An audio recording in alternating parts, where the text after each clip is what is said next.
All right, so the common sentiment when people run across the men of the Lord or they run across the Hebrew Israelites is, why does it matter what color he was? Why does it matter what he looked like? Why does it matter who the people are and what they look like? Isn't it about the message? Isn't it about, as long as his blood was red? That's the common sentiment. But today in this lesson, I want to talk about why it's actually direly important to the healing of a people and to the progress of society. So with that being said, first and foremost, I want to give all praises to the Most High, Yahweh, Bahashem, Yahweh Shai, Bahashem, Rekah HaKodash. I want to give double honor to the apostles and the elders of Great Millstone. I want to say shalom to all the brothers, and of course, the few sisters who are pursuing this truth in sincerity. All right, may the blessing of election be upon your house. I want to run a clip for you guys, just going into some of the history of the Americas and the voyages to America. Now we know in the scriptures that Solomon would send his navy over here to gather up supplies. We know when you go to 2nd Ezra, the 13th chapter, that the 10 tribes, right, the northern kingdom, they came over here and dwelt. You understand? So way before Columbus, those voyages even started with Spain and the British and the Dutch and all that. You had Israelites over here, and they had knowledge on how to actually even get here. So this Edomite in this clip that I'm about to show you kind of land backs on that, and he's going to give you the proper perspective onto why history matters, why that information matters, especially in regards to the advancement of a people and a society. Okay, so with no further ado, here's the clip. It relates directly to the black communities across America. After here, I'm going to Bimini. As she said, I'm also going to speak at the Washita Conference again in Louisiana about this. Free. But before I tell you about that, people will say, well, big deal, so what? Why is history important at all? History is extremely important. Imagine if I could take from each one of you as an individual everything you knew about life until last week and just erase it. Where would you be? You'd be lost. You'd be incompetent. You wouldn't know how to plan for the future. And you do the same thing with a people. If you erase their history or you don't tell enough about their past, they also become incompetent and they can't fulfill the future. And that's why a lot of people in the black community have felt, well, how come all of the dreams of the civil rights movement aren't yet fulfilled? And one reason is because this history is still suppressed. It still isn't taught. But there's been a recent discovery which is going to blow the lid off of all that. And that's what I'm going to talk about. Now, basically, what science has now found, although this is suppressed for the most part, there have been some great researchers. You have some wonderful books there, like by Ivan van Sertima, who's talking about these things. This is not taught in your public schools, although it will be. The history that the children are learning today is not history that's going to be taught in the next 25 years. It's going to be radically different. We now know for a fact that long before Columbus, there were 4 major migrations of blacks to the Americas, different parts of the Americas, for totally different reasons, totally separated from each other by many centuries. But nonetheless, there were these black, you can call them migrations, but they were not in China. I'll describe it. You can make up your own mind what they were. The most recent of these took place about 400 years before Columbus was even born, and it's all outlined in a marvelous book over there. It's called The Golden Trade of the Moors. And it is now known that the West African Kingdom of Mali had huge fleets of merchant vessels, and that these kings, these black kings of West Africa, began sailing across the Atlantic to Mexico as early as 900 AD. Now, why did they do that? They did that for trade, not for conquest or invasion. They did this for trade. Mali was very wealthy in gold. They had lots of minerals. Some of the black kingdoms, they were called the Yoruba or the Benin. They were great workers in bronze. But the trouble with West Africa, and it's still a trouble today, not enough food, famine. Somehow, the black kings of Mali had preserved this tradition long before, where there was this kingdom across the sea, a totally different one. It was very hard to reach. You needed to have excellent ships and good sailors. And nobody in Europe was doing it at this time. But if you cross that sea, this other kingdom across the Atlantic was very rich in a certain kind of food, which the people over there called maize. We now call corn. And these West African kings launched at least 2 major fleet trading ventures that went across the Atlantic 900 AD to about 1600 AD. And they brought over their bronze work, and they taught the Mexican people, the ancient Mexican people, who were then known as the Mayas. The Mayas had built up a great kingdom of their own, but in 900 AD they were in decline. They were really on the outs. Nobody knows exactly why, but their society was in decline. They were losing all of their technology. Then these black fleets came across from West Africa, from Mali, and they presented a lot of gold work, bronze work, and in return, they came back with shiploads of corn, maize. Now we know for sure that this actually happened because very recently, you'll see in the next issue of our magazine, not this issue, the next issue is coming out in about 2 weeks. This is part of it. The discoveries are happening so fast and furious, it's hard to keep track. They now have found that a certain type of maize or corn, which is growing in West Africa, has been growing there for many centuries, is not native to West Africa. It is a type of corn which comes from Mexico. Could have only been brought over by these Mali seafarers over 1,000 years ago. So this is a first concrete proof that they beat Columbus by centuries, and were not just on a voyage of exploration. They were going back and forth, bringing corn back. Now, why do we know about that? Well, this trade stopped abruptly 1600 AD. 1600 AD, the Spanish, the Portuguese run a real aggressive colonizing campaign, and they took over Africa, and they destroyed a lot of these kingdoms.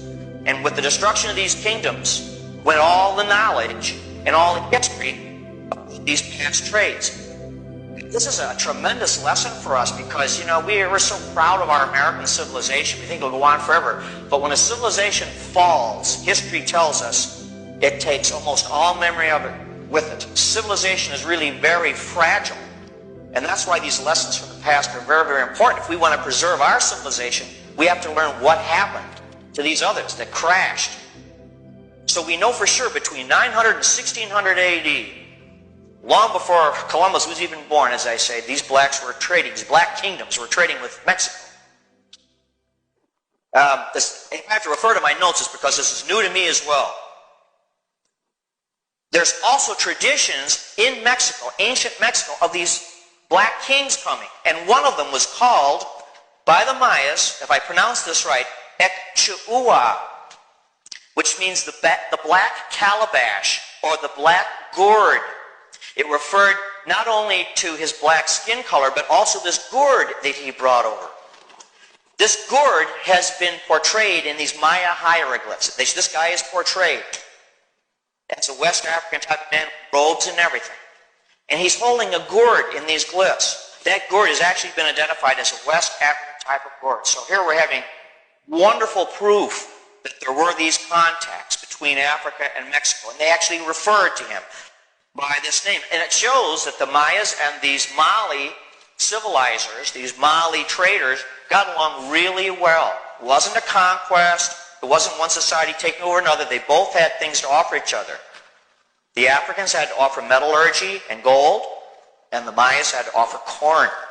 Yeah, and it wasn't a voyage of conquest because they knew that they were brothers. The same reason why when you had the slave trades kick off and you had the Southern Kingdom would escape, the so-called Native Americans would help and give them a safe haven. They had similar customs and language. They knew that they were brothers, right? It was documented. Okay? So the first precept I want to get into, I just want to go to Micah 2, and I'll start at verse 1. It says, "Woe unto them that devise iniquity and work evil upon their beds." Now, when you go to Proverbs 4 and 16, it talks about the wicked, how they sleep not unless they cause something to fall. That's in their programming. That's in Esau Edom's so-called programming. To always be scheming, especially against the nation of Israel. Okay? Continues on to say, "Woe unto them that devise iniquity and work evil upon their beds, When the morning is light, they practice it because it is in the power of the hand. It's in the power of the hand because the earth was given into their hands. You go to Job 9:24, it says the earth was given into the hand of the wicked. He covered the faces of the judges thereof. If not, then where and who is he? Okay? And they've always desired to cover the faces of the judges and basically detach us from our heritage. You understand? Even going all the way back to the time of the Greeks. You go to First Maccabees 3:48, it says, and laid open the book of the law, the scriptures, wherein the heathen had sought to paint the likeness of their images. Because there was only two people in this. Why was that their motive? Is what I'm about to go into. There's only two people in the scriptures, and going back to this time, people knew about the power that dealt with the nation. They knew that this was the living God. All right, whether they wanted to acknowledge it or not, they had their own gods, but they knew that the nation of Israel's God, man, they had feats to back up their claims. Now, there's only two people in the scriptures who were promised worldwide dominion. That was the nation of Esau, Edom, and Jacob. Difference between the two is Esau's blessing was temporary. It wasn't forever. It wasn't eternal. Jacob's was, okay? That's why they're still trying to manufacture the blessing that was given to Jacob by way of Isaac. You know, the immortality, manipulation over the elements, all of those things. You know, being able to voyage to different planets, all those things are promised to the nation of Israel. And that's an eternal kingdom. That's not given to Esau. So, you know, they've always been trying to figure out a way if they could circumvent that mistake that their forefather made by selling the birthright to his brother Jacob. Now, let's go back to Micah 2. In verse 2, it says, and they covet fields and take them by violence. Now, Esau's blessing, going back to that blessing that he was given, was a part of that was the sword. And all that they've gained has been by way of that sword, right? And they covet fields and take them by violence, and houses and take them away, so they oppress a man in his house, even a man in his heritage. Now, this guy, he'll go on the earth, conquer a people, take on the customs of that people, extract the resources from their land, and then profess himself to be the actual natives of that land that he's conquered. And in the history books and in movies, he'll depict himself as the actual people of that land, when that can be the furthest thing from the truth. Now, he's done that to the nation of Israel to the furthest extent, okay? They're over there in the Holy Land masquerading as the people, when the prophecies say when the actual bloodline descendants of the nation of Israel return to the Holy Land, the kingdom, that's the establishment of the kingdom of heaven. And we are clearly not in the kingdom of heaven. When the actual bloodline descendants go back to the land, the nations aren't going to learn war anymore. The Israelites are going to be immortal, okay? There's going to be one government, okay, and that's going to be ruled by the nation of Israel. This is going to be the earth is going to be in a healing process. There's so many things that we could go into and say, hey, these are the signs to know that we're actually in the kingdom of heaven. Israelites aren't going to be able to sin anymore, which equals immortality again. Clearly, they aren't the bloodline descendants, if you believe this book. Okay? Now, let's read verse 2 again. And they covet fields and take them by violence, and houses and take them away, so they oppress a man in his house, even a man in his heritage. And again, like I ran in the clip, if a people are not connected to their heritage and they don't have a direction of, okay, well, the Lord looks like this. Oh, snap. He looks like me. Oh, these are the children of Israel. This is a family book. Now they have what? Direction. Well, this is a family book. Well, what is our family about? What do we do? What are we about? Why are we in this situation? Understanding what the Lord looks like and who his people are opens the door to all those questions, which leads you down the path of healing as a people. Individual healing, cleaning yourself up, holding yourself to a standard, and the elect of the nation of Israel cleaning themselves up, holding themselves to a standard, calling on the name of Yahweh Shem Yahushai, leads to that new heavens and new earth, which is not only beneficial for us, but for the world as a whole. So it is direly important as to what the Lord looks like and who his people are, okay? Because that leads to the changing of the regime. Let's go to Sirach, the 10th chapter, and the 8th verse here. All right. It's Sirach 10 and 8.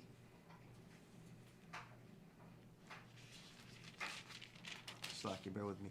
It reads, because of unrighteous dealings, injuries, and we're talking about an injurious people, and riches got by deceit, the kingdom is translated from one people to another. Okay, so it's gonna happen eventually, but there's a process that has to happen as well, man. The elect of the nation of Israel have to return unto the Lord. So something that you might view so trivial and small, actually is something vastly important. Having that 12 tribe sign out there, having that image of Cesare Borgia juxtaposed next to the actual description that the scriptures give of our Lord.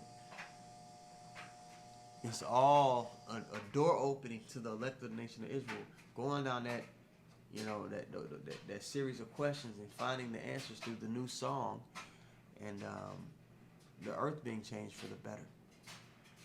So, it's actually quite simple, but to someone who's been learning, but to someone's first time hearing it, you're like, wait.